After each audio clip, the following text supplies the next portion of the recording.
Физика 8 сынып броундық қозғалыс.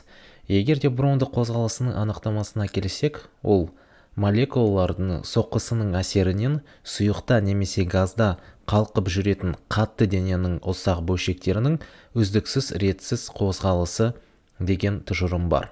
Енді оны ең алғашқы рет Браун байқаған, яғни оның атымен осы қозғалыста атаған екен. Енді оның не жасағанын талқылай кетейік. Яғни ол майдың үстіне гүл тозаңдарын сепкен екен.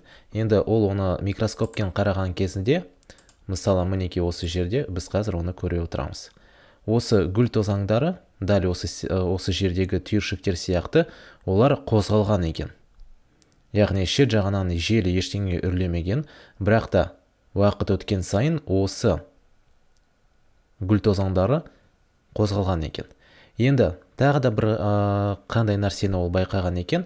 Егер де осы сұйықтықтың температурасын жоғарылатсақ, егер де оның температурасын жоғарылатсақ, осы жердегі молекулаларда шапшаңырақ қозғалады екен. Яғни ол бізде жылу қозғалыс екенін білесіздер, бірақ та сол кезде ол оның жылу қозғалыс екенін білмеген. Яғни температураның жоғарылағаннан кейін молекуланың қозғалысы да жоғарылайды.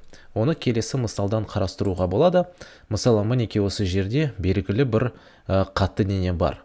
Енді жабық ыдыста, Енді егер де оған біз молекулаларды үрлесек, мінекей осы ұсақ молекулалар, айталық ол газдың молекулалары, Енді осы газдың молекулалары осы үлкен қатты дененің молекулалары не істейді екен? Тебеді екен, Яғни онымен соқтығысады. Сол себепті осы қатты дененің ұсақ бөлшегі қозғалыста болатын екен, аңғарған екен. Енді осындай бір экспериментті жасайық.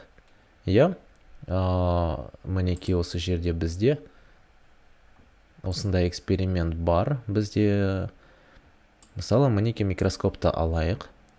Содан кейін шыны ыдысты. Шыны ыдыстың үстіне осы белгілі бір, мысалы, көмірдің несін қалдықтарын салайық, Мінекей. Ең бірінші әрине микроскоппен жұмыс істегенде су тамшасын қояйық, содан кейін осы тозаңды енді микроскоптың ішіне қарастырайық.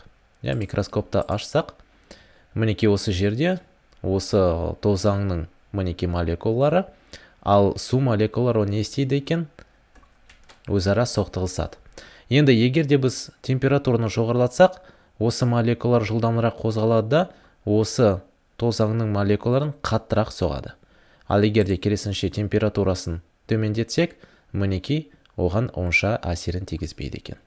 Яғни осылайша біз жаңа айтқандай, броундық қозғалыс дегеніміз молекулалардың соққысының әсерінен сұйықта немесе газда, яғни сұйықтың немесе газдың молекулалары қалқып жүретін қатты дененің ұсақ бөлшектерінің үздіксіз ретсіз қозғалысы деп аталады. Мінекей ол бізде броундық қозғалыс.